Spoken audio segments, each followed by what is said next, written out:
What is up, everyone? JD here. Hope you're doing well today.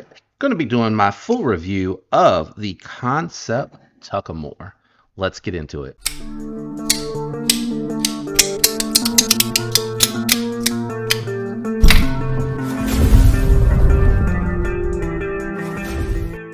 What we're going to be doing today is we're going to do some size comparisons. We'll check the profile comparison out. We'll weigh the knife to see what it comes in at, and then we'll jump into my thoughts and impressions. I want to give a shout out to Lefty EDC. This is coming via the Lefty Pass Around group. So no disassembly today, not my knife to disassemble, and very, very, very minor cut testing with this one because it is a pass around knife.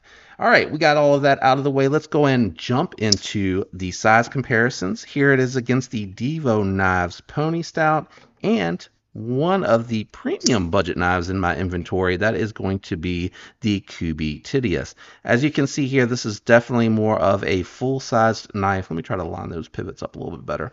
And it is coming in even bigger than the Tedious, which is right at that full-size full-size knife in hand for me, having the larger hands. Moving the Tedious out of the way, I thought it would, the Pony Stout, the Tedious is still there. Thought it would also be interesting to check it out against the Kansept 2, which is going to be a little bit closer to the medium-sized knife. Sorry, the pocket clip on here causes this to kind of teeter-totter like it does with the Tedious. More of the medium-sized knife with the Kansept 2 comparison, and then here it is against the Spyderco Shaman.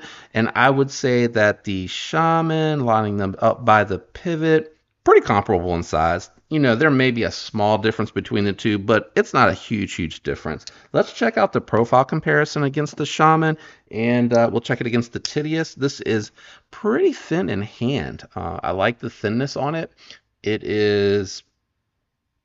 yeah, it's comparable to the Shaman, and we'll bring the Tedious out here because this is one that's also very thin. Let's see here, just checking it off camera. Yeah, same thickness there. You can see they are very comparable. I'm going to bring the scale out here, and I do all of that. I do the size comparison, obviously, so you know how big the knife is, but I like to do the profile because I think that helps, like, how's it going to feel in hand? It's going to feel like a Tedious, it's going to feel like a Shaman, is going to be thick like a QSP knife. I don't know why I deployed it for the weight.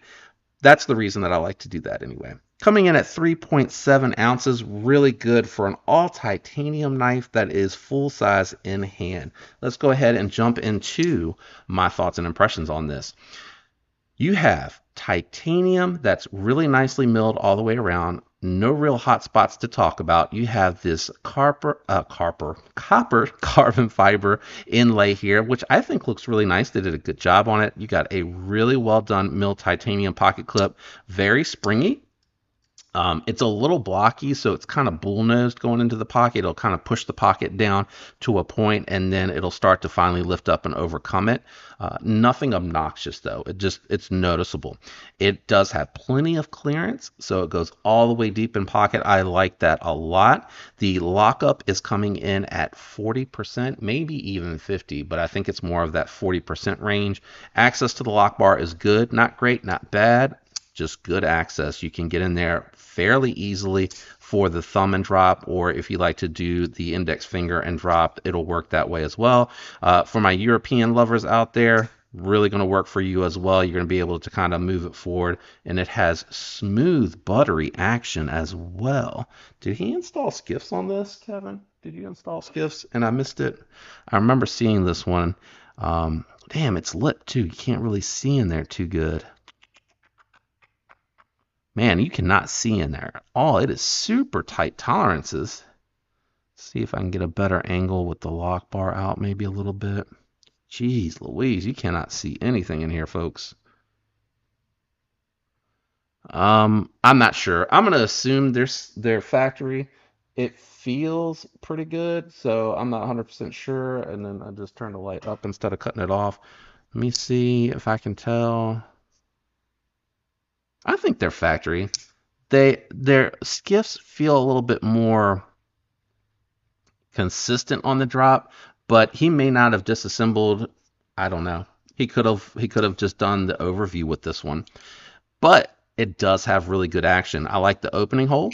It's really easy to deploy thumb reverse flick work really nice. Again, ergonomically very comfortable in hand. You got a nice sharpening choil. You can, if you have smaller hands, which probably going to be a little weird with this larger knife, unless you just like the big ones, no judgment. You probably can get that trigger pull in here, but really this is the sweet spot. This is where you want to be holding it. It feels really thin in hand. You feel locked in. You got really a nice flat grind here that's really thin. It cut really well. I don't think I was too far down the line on the concepts that came in, and the edge on them was really nice. It just went right through the paper. I've had a couple of concepts and their factory edges seem really well done. I don't know what the heat treat on this one is, but it is CPM 20 CV on the blade steel. So hopefully you're able to see that. You got a copper pivot collar, which doesn't really go with the inlays so much. This is more of a bronze. Sorry, I said copper. It has copper carbon fiber, and it's that topo pattern, and it has a bronze. I think the copper would have actually accented it really nicely, but it has the bronze pivot collar on there.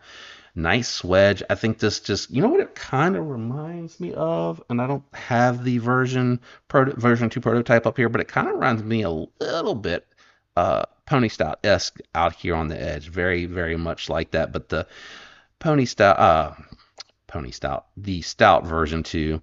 I'm so used to saying pony stout because I do the comparisons, but it has a hollow grind where this is a flat grind. This is a satin finish, whereas you have the belt satin finish on the version 2.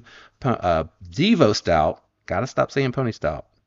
So this is going to be a little bit more shiny. You're going to have more of a matte, and I like the belt satin finish look a little bit better as well. But this is really impressive. There's no milling on the inside, but the scales are so thin on this one, and it feels really lightweight. And again, the action on this is so snappy. I like this a lot. The best part about this is coming in at under $200 for this entire build. 20 CV, you probably have, 60, 61 heat treat on this. That's fine. For an EDC every day, it's going to hold an edge for you or an I and anyone else that's using this like an everyday carry knife. It's going to hold an edge. If you're not out there using it, abusing it, and heavily cut testing with it, I bet you this thing will last plenty long. 20 CV has phenomenal edge retention on it. Titanium carbon fiber inlays. That is pretty sweet. Mill titanium pocket clip, which looks more upscale and feels more upscale. And bringing the flashlight back out here. All titanium hardware. I can't tell if it's grabbing the pivot. The pivot might be steel because it's like directly pulling it in versus like with the blade, you can kind of feel like it's a little weak on the pull. But this is grabbing it right away. So this might be steel, but everything else back here, titanium or whatever steel is not magnetized, which is probably not that common on these types of knives. Ceramic bearings in the pivot. This is good to go right out the gate. Detent feels fine. It's not the snappiest detent. I would actually like it to be just a skosh stronger, but it works. Just trying to flip it lightly to fail it because it's on the bearings. It carries through. It doesn't require a really strong deployment. Let me see. What does it sound like on the close? It's kind of a thud versus a click. And it could be that it just needs to be cleaned. And trying to see where that detent ball is between the gap. I don't know that I can. Okay, there's the track. Yeah, I mean, it looks really dark, so it could be a little gummed up. It might cleaned up. It might fall in there a little bit better because it could be tight tolerances. But coming in at under $200, to me, I really like the knife. It reminds me a lot of the Curix 2, which is also coming in at under $200. M390, which is comparable to 20 CV. You got mill titanium scales. You have flat, smooth titanium scales with a fat carbon inlay.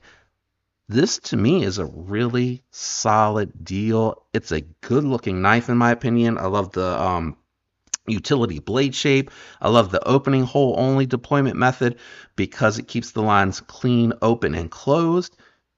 Just a really impressive build. I like this a lot. I'm excited to see Kansept moving away from S35EN and 220CV at that price point. It is a really good deal on a fantastic steel. Not hating on S35EN. It is a nice working steel and it's plenty good to get the job done. I'm saying at this price, which used to get S35 yen at this price. I'm saying at this price, you upgraded to 20 CV. So hopefully you understand that I'm not knocking S35 yen.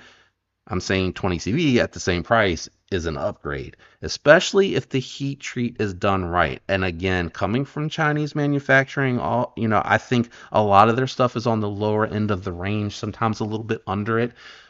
It's gonna be fine for EDC, and it'll keep an edge noticeably better than like D2 14C28 Nitro 14C28N Nitro V, 154CM, S30V, S35EN. It's gonna do good. What do you think about the Tuckamore? This is an interesting knife. I'm very intrigued. Very intrigued. Nice job, Kansept. Thank you again, Lefty, for bringing this around. Shout out to everyone out there that likes, commented, and is subscribed. I appreciate and love you guys. I hope you have a fantastic week. Until next time, peace.